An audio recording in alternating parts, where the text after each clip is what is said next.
começar, então, com o João Pedro Stedley, seu show, lacrou ontem, mandou muito bem, né, ali na CPI do MST, que está rolando no Congresso, né, e foi muito bom. Vamos ver aqui alguns trechos de como o João Pedro Stedley respondeu a fala dos bolsonaristas, a CPI do MST, que foi esvaziada pelo Lula, né? Ele conseguiu ali colocar quase que um fim, né? A CPI não vai ter continuidade, segundo as notícias, né? Ela vai ter os 3 meses dela e acabar. Que ela pode ser prorrogada, como foi a CPI da saúde, né? Da Covid, que foi prorrogada para 6 meses. Então a gente tem, por enquanto, só a CPI do MST, né? Com seus 3 meses de duração, né? Já que a narrativa toda ali da direita, com um presidente, com o relator, né, Ricardo Salles, já toda montada, foi destruída com o esvaziamento dela, né, pelo que o Lula conseguiu manobrar ali, e também com as falas do pessoal do MST, né, do povo do MST, que mandou muito bem, e a brava luta de quem ali está, né, na contracorrente dessa CPI, no caso da nossa Sâmia Bonfim, que a gente vai mostrar também uma fala dela muito importante. Vamos começar aqui com João Pedro Stedley respondendo ao Rodolfo Nogueira, do PL do Mato Grosso do Sul. Como você sabe, do PL não tem nada de bom, não vem nada de bom do PL. Não existe um deputado, um senador, um governador, nada do PL que presta. É tudo gente muito ruim. Então, aqui falando sobre ocupação e invasão, segundo eles, né? O senhor acredita que o senhor tem um alvará de impunidade para incitar crimes no Brasil? Eu nunca incitei crime nenhum. Invasão de terra é crime.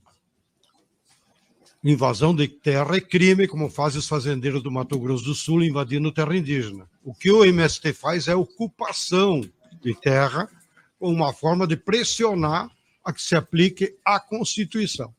Invasão de terra ou de qualquer bem público é quando alguém faz isso em proveito próprio.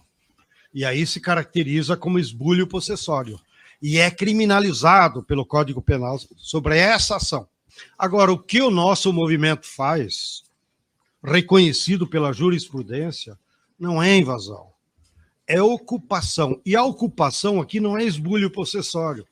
Tanto é, para o seu desespero, que das muitas ocupações que houveram nesses 40 anos em todo o Brasil, ninguém foi preso ou condenado, porque a ocupação não é crime. Porque as famílias que vão lá ocupar uma área, seja qual for, elas não estão indo para proveito próprio.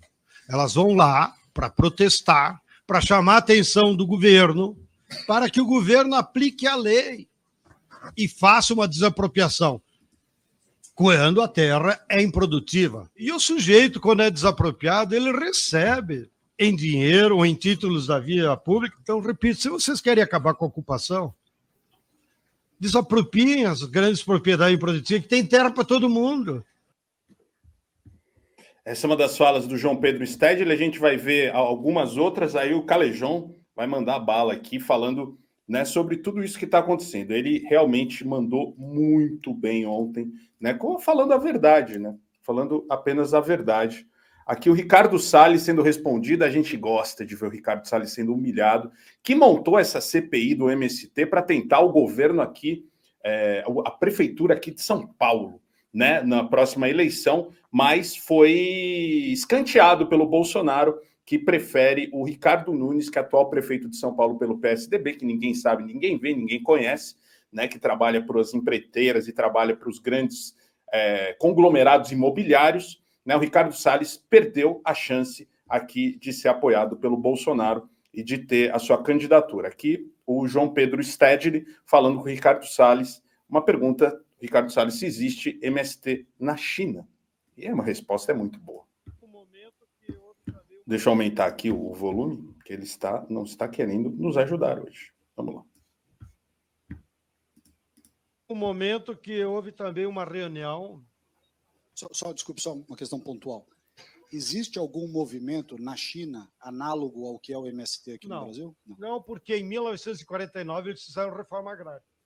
Vocês que querem tanto derrotar o MST, a fórmula é simples. Façam reforma agrária, no outro dia desaparece o MST. Então, na China, eles fizeram uma reforma agrária em 49, de 49 a 52. Foi muito drástico, eles distribuíram terra para todo mundo. E hoje a média das terras lá na China é 0,7 hectares por família. Por isso que eles passam fome. Não tem produtividade nenhuma. Palhaço. Eu não sou advogado, né? Da China. Aconselho vocês chamarem o embaixador deles aqui, a prerrogativa legal de defendê-los. Então, como eu ia dizendo, houve uma segunda reunião formal. Ele consegue estar errado em tudo, o Ricardo Salles, né, Calejão? Fala sobre esta fala e a anterior também, que ele desmonta essa narrativa da invasão, né? Que é a ocupação que está em lei, né, na Constituição, como está a Constituição na frente de João Pedro Stedley aí do MST. Isso. Cara, o Stedley é um intelectual, ele é um economista, né? É um cara que foi forjado nas lutas sociais aí do século XX, é um cara extremamente preparado. E aí dá ruim, né, Bezi? Quando você tenta lacrar com um cara como esse, Flávio Dino, esse tipo de cara, vai dar ruim, irmão. Figuras aí como esses deputados ou parlamentares do PL, Ricardo Salles e tal, eles vão bem quando eles pegam alguém ali que é menos preparado. Com esse tipo de cara, o cara já meteu o artigo da Constituição, se eu não me engano, é 184. Depois eu jogo no Google aqui para ver, mas que fala de terras rurais improdutivas, é o artigo 184 da nossa Constituição, que fala que cabe a União desapropriar para o interesse social as terras que sejam improdutivas, etc. e tal. Essa galera, eles não sabem disso e não estudaram, por exemplo, absolutamente nada de China. Entendeu? Então, para quem quiser, por exemplo, leiam o livro do Elias Jabbour, Socialismo do Século XXI, que é maravilhoso e fala a respeito de China. Já na década de 40 do século passado, houve uma revolução, cara, revolução popular. Mao Tse Tung. A partir da década de 70, existe uma série de reformas institucionais sob Deng Xiaoping que passam a organizar o que são as township villages, por exemplo, que reformula o modo de produção na China. Cria-se toda uma estrutura de bancos estatais, Bezi, que passam a subsidiar pesquisa, desenvolvimento, não só no campo, mas nas cidades e tal. Enfim, uma série de coisas que essa galera absolutamente desconhece. E aí o cara achou que era uma boa ideia perguntar para o Stedley, ele disse, bom, mas vocês são comunistas e por que não tem um MST na China? Não tem, meu caro, porque a luta social já foi travada em outro âmbito. Hoje existe um processo de civilização, um processo civilizatório legítimo na China, no qual movimentos de resistência e luta como o MST já não são mais necessários porque eles estão no poder. A coisa está no nível... É óbvio que eu poderia fazer várias críticas, tá, ao modelo chinês. Não estou dizendo que exista nenhuma nação ou nenhuma sociedade que seja perfeita e esteja acima de críticas, mas o fato, Bezi, é que a China foi capaz de tirar 500 milhão de pessoas da linha da pobreza. 2 Brasis, meu irmão. Mais de 2 Brasis. 2 Brasis e meio da linha absoluta da pobreza. Então você gosta, vai morar na China, César. Não, veja, se você é homem, branco, heterossexual e está na classe média, que é a minha posição, e tem todo tipo, você tem um carrinho, você pode comer num restaurante na Vila Madalena à noite, você não vai querer o regime chinês, você entende? Agora, se você mora numa comunidade empobrecida do Brasil, que você não tem sequer acesso à água e saneamento básico, aí o modelo chinês começa a parecer interessante. Entendeu, Bezi? Uma série de coisas, sistema Hukou, que impedia a migração interna ali, que cabe à discussão. E é um debate absolutamente complexo. Então, eu vou parar por aqui por conta disso. Mas essa galera, como o Salles, não sabe nada de coisa nenhuma, tentou lacrar dizendo por que não tem MST na China, tomou uma invertida, e esse outro parlamentar aí do PL também tomou uma invertida, entendeu? Dizendo, não, cara, existe um artigo na Constituição, a gente não invade terra, meu caro, o que a gente faz é ocupar para que o poder público, então, exerça aquilo que está preconizado na própria Constituição. Basicamente foi isso que o Stedley fez com maestria aí, meu irmão. Vamos ver outro vídeo do Stedley aqui, respondendo a mais um deputado bolsonarista, né, nessa comissão aí do MST. Lembrando que você pode assistir a entrevista do Elias Jabbour aqui, né, que a gente fez aqui na Galãs Feios. Procure lá os convidados, né, nas lives com convidados, que tem a entrevista de mais de 1 hora de Elias Jabbour aqui, uma grande pessoa, uma grande figura, e que você pode aprender muito com ele, tá? Aqui o Coronel Assis, é sempre coronel, delegado, Coronel Assis. Começa com coronel, já me dá gastura. Você participou, ele pergunta se da participação de uma invasão ao STF em 2014. E aí o Stedley responde. Vamos ver aqui qual que foi a resposta do nosso líder aqui do Movimento dos Trabalhadores Sem Terra. Seu João, em 2014, o MST tentou invadir o STF, mas a invasão foi contida por policiais. A pergunta: essa ação foi coordenada por Vossa Senhoria ou por alguém que compunha o movimento? Eu desconheço esse fato.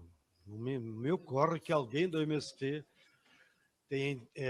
Aliás, vocês estão acompanhando, quem invadiu o STF foi outra turma.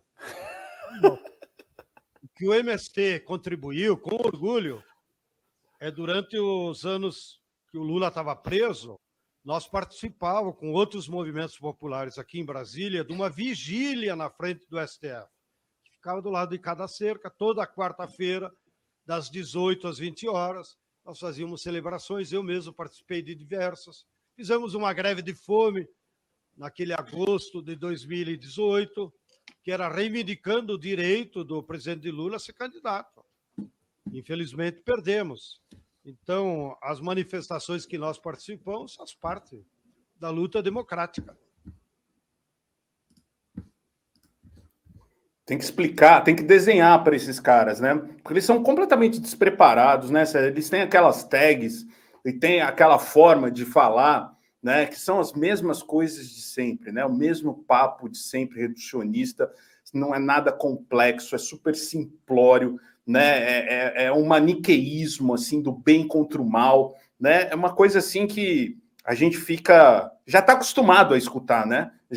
E quem é bem preparado, como o Stedley ou como o Flávio Dino, né? Quando vai Randolph, essas pessoas que a gente conhece, que já estiveram aqui no canal, que são bem preparadas, elas surfam em cima, né? Só para corroborar aqui o que a gente estava falando da China, o Lucas Martins fala: Salles disse que na China eles passam fome porque houve reforma agrária. No Brasil ninguém passa fome? Interrogação. A expectativa de vida na China superou a dos Estados Unidos. Só que a direita não quer ter essa constatação, né, de que a China, sim, é uma nova potência mundial e que daqui a pouco vai passar os Estados Unidos. Cara, e veja, eu sei que pode parecer pedante, tá? Porque às vezes eu digo isso, pode parecer pedante e tal, que essa galera não lê, mas é um fato, entendeu, Bezi? Eles não... Eu tava conversando isso, uma amiga, com a Ingrid Guirolimite, um beijo para ela, inclusive, a gente estava conversando sobre isso esse fim de semana, e, cara, é muito difícil, você entende? Muito difícil isso, Bezi, na medida em que você tenta abordar um tema, e você vai discorrer acerca de um tema que você desconhece. Você não sabe absolutamente nada. Acho que o Salles leu a respeito da Revolução Popular, a respeito de Mao, a respeito de Deng Xiaoping, toda a reestruturação que aconteceu na China ao longo dos últimos 70, 80 anos. Não sabe nada de coisa nenhuma, entende? Até essa última fala que a gente viu aí, o cara lança uma especulação no ar, o Stedley ele fala: não, meu caro, não tem nada disso não. E o cara deixa por isso mesmo. Então, assim, se você vai fazer qualquer tipo de proposição, você precisa ter dado para confrontar o teu interlocutor. Você precisa falar: não, Marco Bezi, está aqui. Está aqui. O que eu estou te propondo, eu não estou propondo de forma leviana, como alguém que faz uma ilação vulgar e deixa por isso mesmo. Eu sei do que eu estou falando. Estou te colocando aqui, Bezi. Eu te vi lá com o Canelone, na Paulista, domingão, vocês dois estavam lá, tem foto aqui, ó. entendeu? Eu sei onde vocês dois vão almoçar lá. Agora, você lança um barato desse e deixa assim no gelo mesmo e fala, não, então vai ver que eu estava errado. Triste, né, cara, que o nosso debate público esteja nesse nível hoje em dia, mas é isso. É isso que a extrema-direita faz o tempo todo, fica querendo lacrar ali, como se fazendo birrinha, entendeu? É por isso que eles passam fome e tal. É duro ter que lidar com esse tipo de figura no parlamento, no debate público de forma mais ampla.